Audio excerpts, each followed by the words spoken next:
بسم الله الرحمن الرحيم الحمد لله رب العالمين والصلاة والسلام على سيد المرسلين وعلى آله وصحبه أجمعين. Today, while I was wandering in the Isle of Wight, a person told me about there was a masjid and a mosque in this place which is called Newport, and alhamdulillah I managed to get to the masjid and I met some of the brothers. One of the brothers that's really captured my attention, and I would like you to meet this brother. He is called Brother Al-Malik. You could see, mashallah, from the way that he looks, he's a white person, blonde person, mashallah. But there is something very sort of fascinating about the brother, and he didn't mind me recording him, that he comes from a background which I would like Abdul Malik to talk about. So, go ahead, Abdul Malik, please. Assalamu alaikum wa rahmatullahi wa barakatuh. Ana ismi Abdul Malik Jamal Khanif. I came to Islam, inshallah, 24 years ago. Before this, I was a heavy metal punk musician. I grew up, had a good education, but I was rebellious. I was like a human version of Iblis in the way that I rebelled. I would not bend my neck to anything. I questioned everything I was taught. I questioned history. I questioned that there was history and there is his story. There are truth and there are lies. And I rebelled against the British way of everything. I never drunk, I never did these things, but I thought I will rebel against the system, against the governments that I think are unfair. I will do it through music. Alhamdulillah. So I did music that criticized the government, criticized the society I lived in, thinking this would also make me happy. Happiness doesn't come from the outside, happiness comes from within. And now know happiness as water, as life itself comes from Allah subhanahu wa ta'ala. At the time I thought I could make myself happy through the music. I thought following my own ideas and the ideas of others would make Islam, would make my life complete. So what do? I played loud music and I deafened a generation. I'm tattooed and I was pierced, and way before all the people were doing this thing. Now it is commonplace. Then 20 odd years ago it was unusual and it was very uncommon. You can see by the holes in my ears. They are not from fighting in Afghanistan, astaghfirullah. Unfortunately they are from my own stupidity. But we did these things and we live with the consequences. Would you like to just show me a bit of your chest? I could see some tattoos in your neck. Oh, this would be difficult. But if I say that the tattoos goes from here right the way across and down. No problem, there's no aura there, isn't anyway, so we could just show me your neck a bit. Oh. That's all. Well. MashaAllah. I understand that you were half Irish, and that the father side, subhanAllah. Let me just check it. Subhanallah, la ilaha illallah. But you could imagine what a person he was when he was at that time. Now at the moment I just said to the brother that he had some light in his face because of the light of the hidayah, the nur of the Islam, the guidance, or the darkness of that heavy metal, what he said. It was satanic way, wasn't it? Yes, I would say it was. I would also say that it was done through anger for various reasons. Anger at society, anger at things that I didn't understand, anger at that there must be more in life than just property, money and health and wealth. These things are, everybody says this is the meaning of life. I've always thought there was a God, and I always asked where he was. I looked at every ism. I had a good university education, but I argued against everything. And at the end of the day I looked at Christianity and they were saying about Allah subhanahu wa ta'ala has a son, and I could not accept this. For if Allah needed a son, that would mean he has a weakness. He is in need of an heir. If you have a son, you're going to die, he takes over. Why do you need this if he's all sustaining and all powerful? So this did not make sense. I looked at the Hinduism and they worshipping the statues. And I said to one, if I break your statue, will your statue come and hurt me? I didn't even know about Islam. And he said, it would be a terrible thing. So if I throw your statue on the floor, it will kill me. I thought this is ridiculous. It is a nonsense. I looked at Jewish religion. I thought, well, I can't be this because this is not just a religion, it's a race as well. And I'm not of that race. So how can I join something I'm not a part of the club? It didn't make sense either. I thought God created everything, not just one people. I looked at all these different philosophies: Marxism, ism, schism and ism. And at the end of the day, all they are is man-made, manufactured, made by man for man's ego. And this I did not understand. A long time ago now, subhanahu wa ta'ala, I was walking along Kensington High Street, and a brother had a leaflet, and he was doing a very early version of dawah. There was no dawah 20 odd years ago. There was very few Muslim reverts. I don't like the word convert. Convert is to change. To revert is to go back. I have gone back to what my natural inclination should have been in the first place. There is no room for a convert. So I took the leaflet and I saw the word Islam, and I thought, what is this thing? Whenever I was very little, my grandmother, because I grew up with my grandparents, took me to Hyde Park, and I used to see Arabic graffiti on the wall, and I used to like the script.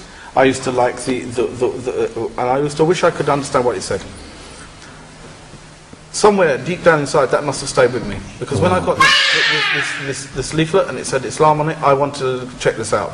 Then there were very few books on Islam. I found one, and it was Ghulam Salwar's Belief and Teaching in Islam. In its first edition, it's now in its 9th or so edition. It was very primitively, a primitive edition then.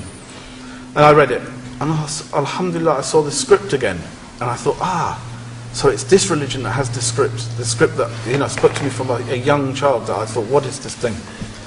I was good at art, and I thought the script was beautiful, and of all scripts, it is the most beautiful in the world. And I looked at this thing, and I read, and then I read one thing. Bismillahir Rahmanir Rahim. قل هو الله أحد الله الصمد لم يلد ولم يولد ولم يكن له كفوا أحد. They weren't expecting that, mashallah, from you. The way you sound, mashallah.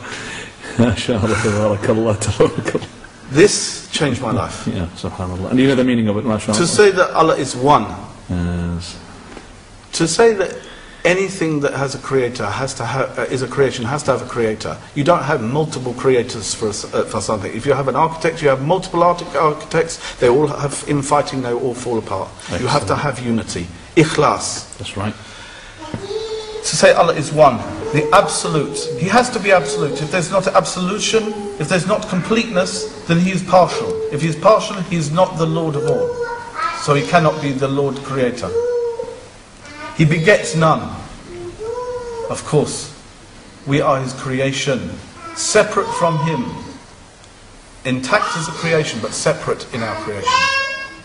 He doesn't need a son, he doesn't need daughters, wives, or all the clutter that we have on earth. And nor is he begotten. How can he be made of people or of something else? If something created him, that must be more powerful, therefore that must be Allah. So that had an impact on you.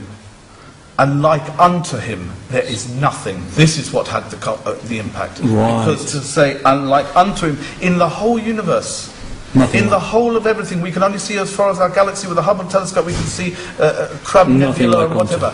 This is as far as we can go. Now beyond that, how many universes are there? And beyond that, how many universes are there? And the 7 heavens, etc., etc.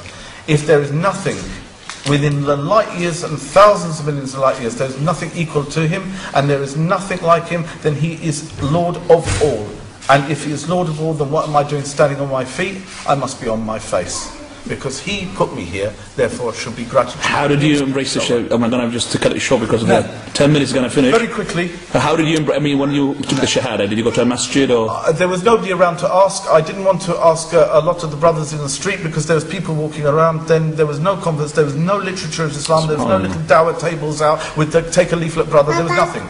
So I thought, you're complaining about this, aren't you? At the moment you're saying you should have had that. I should have had that. Yes. It shouldn't have been partialised to a community. You That's should right. not ghettoise Islam. That's right. You can't put a box around Allah. It is either Allah is everywhere, or you as a people are putting him in a box. Allah with his knowledge is everywhere. No. Yeah, not with himself. Himself is with his knowledge, with his ilm and with his hikmah. Excellent.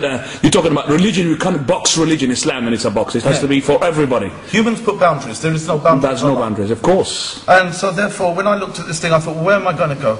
So I looked through the phone book. Yes, in those days there were phone books. There was not 1-to-1 or 1-800. So I looked through there and I saw London Central Mosque. Right, Regent's Park. And I thought, okay, I'll go there. And I looking like I did, and I wish I had a photo of me as I did. I did a talk the last week, I had the photo of what I used to look like. And going with this sort of look, and remember you had no beard. I had nothing, I had bright blue hair. You know, and you know, long hair, earrings, tattoos, vest. And you expect everybody just to welcome you to this Islam. Belt made of bullets. You know. So what happened when they saw you? I went in there, I took the bullet belt off because I thought it might be a bit disquieting, you know. And I tried to tie my hair back as best as possible. And I said, I want to make shahada. And they said, they were surprised. They couldn't believe it. Much they were baffled. And he just looked at me as if I was going to hurt him. I said, can you bring me somebody who can speak English? So he brought me Abdullah from who was the secretary of the London Mosque then.